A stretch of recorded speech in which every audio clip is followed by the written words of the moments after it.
Hello class. So I hope you all had a good morning, and I hope you all read The Story of an Hour, which you had to read for homework because that's going to be the main focus of today's lesson. So let's get right to it. But first, let's discuss theme. Um, what is theme? Theme is the main idea or a topic of a story. It usually has an underlying meaning that may or may not be stated directly to the reader. So I want us to get into groups and discuss what the theme of the story is. So let's get into groups and discuss. And as a hint from you guys is to tell you that the theme is most evident in the scene with Miss Mallard in her room.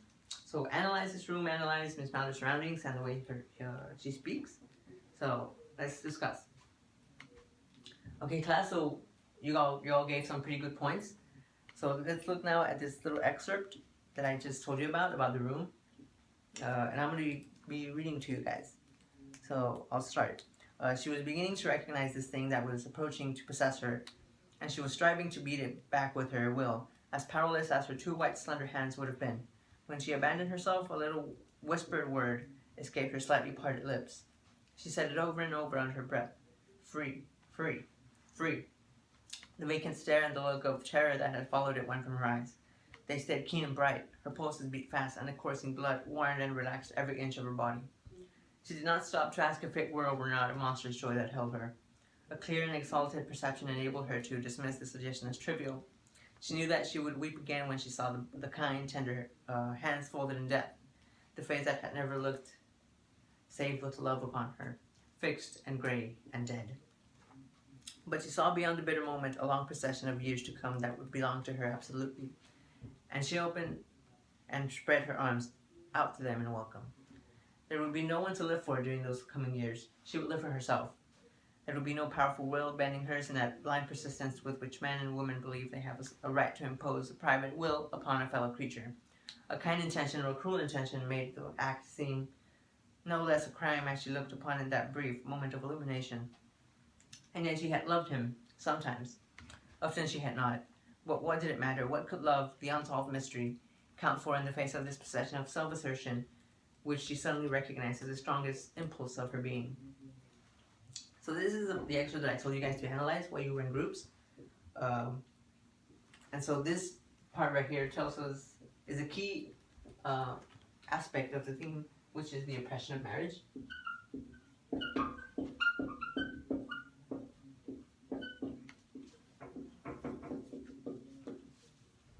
So the story talks about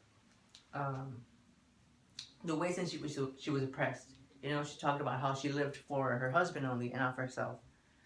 She talked about how she didn't even love him. She loved him sometimes, but not all the time.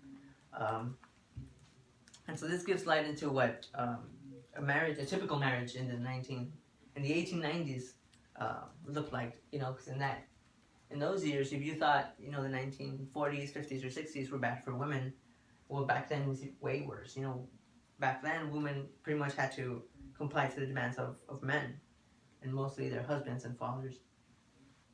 So let's move on to setting.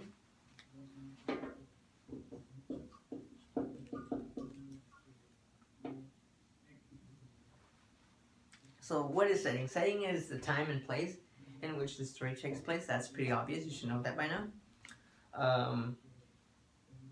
So why is the setting important for this story? So I want you guys to get into groups again, analyze the room in the story, and the picture drawn out for you of what is outside the window. So get back into groups and discuss, and we'll come back together in a few minutes. Okay, so we're back, and you guys once again gave me some pretty interesting points. But let's look at this other excerpt that talks about setting. So I'll read it for you guys again. Please be quiet and listen. There stood, facing the open window, a comfortable, roomy armchair. Into this she sank, pressed down by a physical exhaustion that haunted her body and seemed to reach into her soul. She could see in the open square before her house the tops of trees that were all aquiver with a new spring life. The delicious breath of rain was in the air. In the street below, a peddler was crying his wares. The notes of a distant song which someone was singing reached her faintly, and countless sparrows were twittering in the eaves. There were patches of blue sky showering here and there through the clouds that had met and piled one above the other in the west facing her window. So it's important to, setting is important in the story because this excerpt right here is this window, this outside world that she's seeing is what makes her realize that she is now free. That this spring life, this songs, birds singing, are all symbolisms for this new life that she's gonna live, a life for herself. So once again, good points in your discussion. So let's move on. Another important aspect of the story is irony. Irony is very, very important in the story. So what is irony exactly? So the definition of irony is the expression of one's meaning and by using language that normally signifies the opposite, typically for a humorous or emphatic effect, although in this case it's not humorous at all. So the ending line in the story, joy that kills, this is the key point in irony, because she doesn't really die of joy. She dies of the opposite, of heartbroken about how she's not going to be able to live her new life by herself, for herself. And that's the irony of this story, because, well, I shouldn't need to explain this, that she was very, very sad about her husband being alive, which doesn't make her a very good wife nowadays. So let's move on to perspectives. Let me erase this.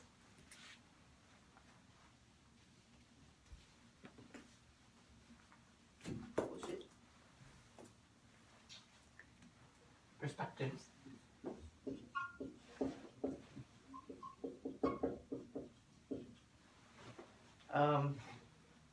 So obviously, Miss Mallard was the only one who knew what was going on with her because she was alone in her room, locked in there.